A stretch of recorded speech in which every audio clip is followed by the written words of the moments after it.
네, 경기 피레타니원의 강재춘 원장입니다. 오래간만에 제가 동영상 촬영을 하는 것 같습니다. 제가 누누이 신부온도 최적화해야 된다고 강조는 많이 하고 있지만, 이번 여름에 저도 제가 좀 잘못한 게 있네요.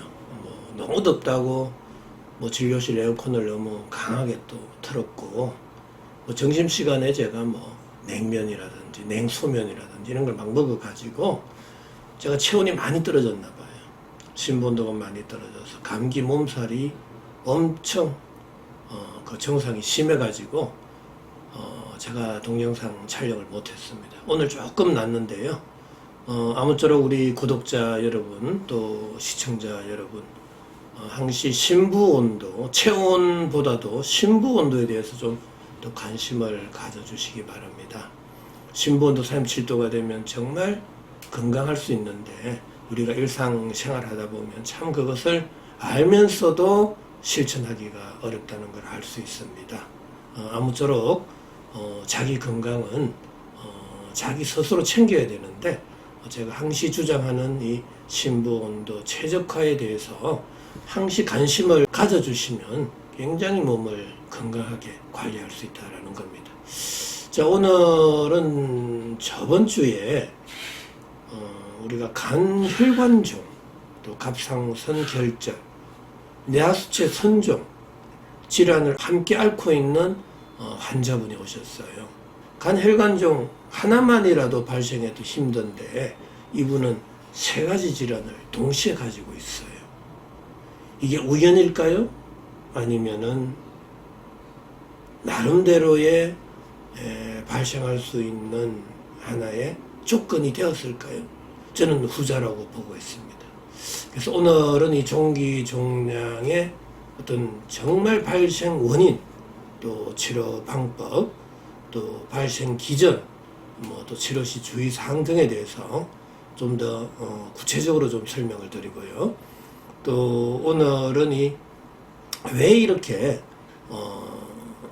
혈관종, 또 결절, 또 선종 이런 질환들이 함께 또 발생할 수 있는지에 대해서도 제가 또 설명을 드리겠습니다. 아울러 마지막으로는 또 정말 우리가 암세포는 전이를 하는 건지 안 하는 건지, 그거에 대해서도 저희 피레토 세라피적인 관점, 또 세포열 에너지 대사적인 관점에서 한번 차근차근 설명하는 시간을 갖도록 하겠습니다. 일단은 이 간혈관종, 또 갑상선 결절, 또 뇌하수체 선종 등이 왜 이렇게 함께 발생했는지에 대해서도 제가 좀 설명을 드리겠습니다. 제가 누누이 강조했습니다. 모든 질환은 세포의 손상으로부터 시작이 되고, 세포가 손상을 받게 되면 우리가 심부온도, 코어 템퍼러처, 뇌를 포함한 오장육부의 온도가 내려간다고 했습니다. 심부온도가 내려가면 체온조절중추 시상하부에서는 반드시 체열의 방출을 줄여서 체온의 항상성을 유지하게 되죠. 바로 그때 손발끝에서 무공을 닫아버리게 됩니다. 자, 그 이후에 우리는 밥을 먹고 활동을 하면 열은 발생하죠. 그러면 몸에서 발생한 열 에너지는 어디로 가겠냐라는 이야기입니다. 대체적으로 구멍, 관절, 마찰이 많은 쪽으로 열이 쏠리게 되거든요. 그게 이제 눈, 코, 기입이 많은 이 상처로 열이 쏠리게 된다라는 이야기입니다. 쉽게 말씀드리면 배꼽부터 배꼽 이상으로 열이 이렇게 계속 쏠려 올라갈 수 있다라는 거죠. 만약에 열 에너지가 간으로 쏠릴 수도 있고, 또 식도, 구강, 목, 또 갑상선 이렇게 쏠릴 수도 있겠죠. 그 다음에 머리로도 쏠릴 수 있다라는 이야기죠. 만약에 간의 혈관 쪽으로 열이 너무 쏠리면은 간혈관의 표면 온도가 올라가죠. 그러면 표면 온도가 올라가면 그때 표면 장력은 약해지고 응력, 밀어내는 힘이 세지잖아요. 자, 간혈관에서 뭔가 확 밀어낼 때 약한 혈관 종이 된다라는 이야기입니다. 조직에 변형이 온 거죠. 돌출, 비대, 팽창과 같은 윤기성의 증상. 바로 이게 종기종양이다라는 이야기예요. 만약 이 열 에너지가 목 갑상선 쪽으로 열이 쏠릴 때는 갑상선 결절, 갑상선 비대, 종양 이렇게 생길 수도 있고요. 자, 그 다음에 우리가 머리 쪽으로 이렇게 과도하게 열이 쏠리면 내하수체 쪽으로 열이 또 쏠릴 수도 있잖아요. 그럼 내하수체 종양이 된다라는 이야기죠. 자, 왜 종기종양이 되는지를 반드시 이해하셔야 되는데, 자, 이분 같은 경우는 혈관종, 결절, 또 내하수체, 또 선종 이래 세 가지가 동시에 와 있단 말이죠. 자, 이것은 우연의 일치가 아니고 열이 쏠리는 이 과정 속에서 그 조직으로 어떤 조직으로 열이 과도하게 쏠릴 경우에 있어서는 이러한 여러 가지 형태의 종기종양이 생길 수 있다라는 이야기입니다. 제가 잘 아시는 교수분 중에 한 분도 어깨 쪽에 표피 낭종도 있고요. 또 갑상선에 결절도 있고 또 지루성 두피염도 있습니다. 자, 이것도 마찬가지겠죠. 열이 상체로 쏠리는 과정 속에서 어느 한 부위의 피부 온도가 올라가고 바로 그때 염증이 되고 또 그 피부 온도의 상승은 표면 장력의 약화와 억력의 강화 현상이 생기면서 윤기성의 증상, 종기종양이 생겼다라는 이야기입니다. 자, 어느 정도 이해가 되세요? 자, 그렇다면 이제 이 억력이 너무 강력해질 때는 이게 이제 악성 종양이 된다라는 이야기입니다. 일본의 암 전문의 곤도 마코토 의사는 암을 진짜 암과 가짜 암으로 이렇게 구분하셨더라고요. 근데 저는 그거에 동의하지 않고 우리가 가짜 암이다 이런 것은 양성 종양으로 볼 수도 있겠지만 제가 볼 때는 억력이 약해질 경우에 있어서는 이게 양성 종양이 될 가능성이 많고요. 지속적으로 열이 쏠려서 억력이 계속 이렇게 강해지면은 그건 악성으로 돌변할 수 있죠. 왜? 밀어내는 힘이 강하면 강할수록 세포가 정상화될 수가 없거든요. 그럼 미분화 세포들이 많이 생길 수 있단 말이죠. 그래서 서양의학에 있어서는 미분화 세포가 많이 발생될 경우 또 암의 특징 중에서 지속적으로 성장할 경우 또 주변 조직으로 전이가 된다고 하는데 열 에너지가 그쪽 열 주변 쪽으로도 열이 막 이렇게 쏠릴 수가 있죠. 자, 그렇기 때문에 그 주변에 피부 온도가 올라가고 또 피부 온도가 너무 올라가면 또 암성의 윤기성의 증상들이 생길 수 있다라는 이야기죠. 자, 그리고 이러한 저의 세포열 에너지 대사적인 관점에 있어서는 전이를 인정하지 않습니다. 열 에너지가 전신으로 골고루 분산, 방출이 지금 되지 못하고 있잖아요. 그럼 열 에너지는 전도, 대류, 복사, 정발 네 가지 타입으로 항시 이동할 수 있거든요. 그게 간으로 이동하느냐, 췌장으로 이동하느냐, 방광으로 이동하느냐, 다 이동할 수가 있다라는 이야기입니다. 그러면은 간암이 있는 환자가 췌장암이 될 수도 있다라는 거죠. 그쪽으로 췌장 쪽으로 열이 쏠리면 그냥 췌장암이 된다라는 이야기죠. 다른 사람에 비해서 열 쏠림이 너무나 강하고 있잖아요. 이 암 환자분들은.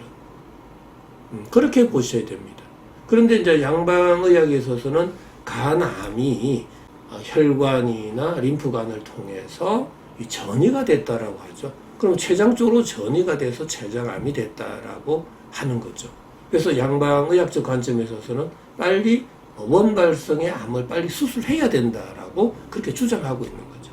하지만 저 같은 경우는 그렇게 보는 것이 아니라 모공이 아예 닫혀 있다 보니까 내 몸에서 열이 골고루 분산이 안 된다라는 이야기입니다.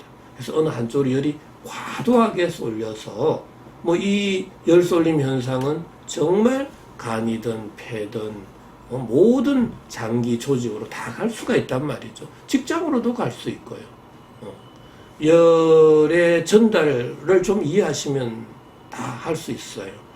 열이라는 것은 하나의 어떤 형태로든 높은 에너지 준위에서 낮은 에너지 준위로 이동을 하게 됩니다. 그래서 그 어느 부위로 이동을 하느냐에 따라서 그 조직의 온도가 과도하게 올라갈 수 있다는 거고, 바로 그때 표면 장력은 약해지고 응력이 강해질 때 양성 종양이든 악성 종양이든 윤기성의 종기 종양들이 생길 수 있다라는 이야기입니다. 그래서 저 같은 경우는 전이를 인정하지 않고 있다라는 이야기죠. 자, 어쨌거나 양성이든 악성이든 어떻게 그러면은 이 종기 종양을 치료해야 되느냐라는 건데요. 반드시 이 낮아져 있는 몸속 온도는 끌어올려야 된다라는 거고, 높아져 있는 피부 온도는 낮춰야 되고, 닫혀져 있는 모공은 열어줘야 된다라는 이야기입니다. 열 에너지가 전신으로 이렇게 골고루 분산 방출될 때 어느 한쪽으로의 열 쏠림 현상이 줄어들거든요. 바로 그때 피부 온도가 내려가는 거죠. 저 피부 온도가 내려가면 끌어당기는 표면 장력은 강해질 거고, 밀어내는 힘, 응력은 약해지잖아요. 그때 종기 종양이 서서히 줄어들 수 있습니다. 저희 홈페이지에 가보시면 우리가 유방암 환자라든지 림프 종양 환자라든지 치료 사례들이 있습니다. 왜 그렇게 또 치료되었는지 그거에 대해서 한번 우리 시청자 여러분이나 우리가 구독자 여러분들 꼭 좀 한번 생각을 해 보시기 바랍니다. 자, 기존의 현대의학과의 생각이 틀리다고 저의 피레토 의학적인 관점을 너무나 무시하지는 말아 주셨으면 합니다. 저도 나름대로 연구를 계속해 오고 있고요. 제가 지금 이 피레토 세라피를 개발한 것은 23년 정도 됩니다. 수많은 환자분들이 많이 다녀갔습니다. 치료 사례도 너무나 많습니다. 한번 궁금하면은 반드시 저의 홈페이지에 들어오셔서 치료 사례를 한번 확인해 보시고 고민해 보시기 바랍니다. 자, 그렇다면은 이 간혈관종, 또 갑상선 결절, 뇌하수체 선종, 이것을 좀 어떻게 동시에 치료해야 될 것 같고, 또 이 치료뿐만 아니라 앞으로 또 예방도 해야 되고 재발을 방지해 줘야 되잖아요. 그렇다면 어떻게 우리가 또 치료 원칙을 가지고 또 치료 방법이 뭔지도 우리가 고민해 봐야 됩니다. 제가 조금 전에는 대치료 원칙 설명드렸죠? 진본도 올리고 피부온도 낮추고 모공을 열어주는 치료를 해야 되고요. 그럼 치료 방법은 어떤 것들이 있느냐라는 건데, 저는 4가지를 제시하고 있습니다. 한방에 약물요법, 생활요법, 식이요법, 운동요법이 있죠. 한방에 약물요법에 있어서는 심부온도를 끌어올려주는 온중산안지제, 또 피부 온도를 내려주는 청열해독지제, 무공을 열어주는 파란 해표지제가 있고요. 그러한 약효가 있는 약제들을 이제 입방을 하게 되는데, 대표적인 처방으로는 우리가 피레토탄과 피레토환이 있습니다. 그리고 음식 하나하나가 다 약이라고 생각해 주셔야 됩니다. 어떤 음식을 먹어야 할지, 먹지 말아야 할지를 심부 온도가 올라갈 수 있는 건지, 또 내려갈 수 있는 음식들은 뭐가 있는지, 이런 것들에 대해서도 정확하게 이해를 하셔야 됩니다. 자, 그리고 생활요법, 운동요법도 다 중요합니다. 운동도 요즘 이 더운 여름 날씨에 있어서는 너무 강한 햇볕이 내리쬐는 시간대는 좀 피해 주시고요. 아침 일찍이나 저녁 늦게 좀 운동을 해서 땀을 좀 꾸준히 내주시는 것도 좋은 방법이 되겠습니다. 자, 항시 기억하셔야 됩니다. 심부온도가 내려갈 경우 모든 질병이 시작이 된다라는 거고요. 심부온도가 내려가면 생존을 위한 4대 법칙이 있다라는 거 꼭 기억해 주셔야 됩니다. 자, 심부온도 저하 시 우리가 살기 위한 몸부림 4가지 뭐라 그랬죠? 피부온도 올라간다, 모공 다친다, 땀 분비 줄어든다, 표면 장력이 약해지고 응력이 강해진다라는 거, 이 4가지는 반드시 기억하셔야 됩니다. 자, 이러한 4가지 중에 단 한 가지의 현상들이 내 몸에서 나타난다라면 나의 심부온도는 낮다라고 유추할 수 있다라는 이야기입니다. 항시 심부온도를 정확하게 측정할 수 없다고 심부온도를 무시해서도 안 됩니다. 우리가 이 종기 종양을 치료할 때는 정말 치료 시 주의해야 될 것도 많죠. 특히 우리가 세포의 열 에너지 대사를 억제하는 그런 한약이든 약약이든 다 조심하셔야 되고요. 우리가 찬물, 찬 공기, 또 너무 거친 음식, 단 음식, 이런 것들은 다 좀 피해 주셔야 됩니다. 당연히 술, 담배도 조심하셔야 됩니다. 자, 오늘은 종기종양, 우리가 내원하신 환자분 중에서 간혈관종, 또 갑상선 결절, 뇌하수체 선종, 이런 세 가지 질환을 동시에 앓고 있어서 제가 제 피레토 세라피적인 관점에 있어서 이런 발생 원인, 발생 기전, 치료 원칙, 치료 방법, 그리고 치료 시 주의사항 등에 대해서 간단하게 살펴봤습니다. 자, 오늘도 건강한 하루 되시기 바랍니다.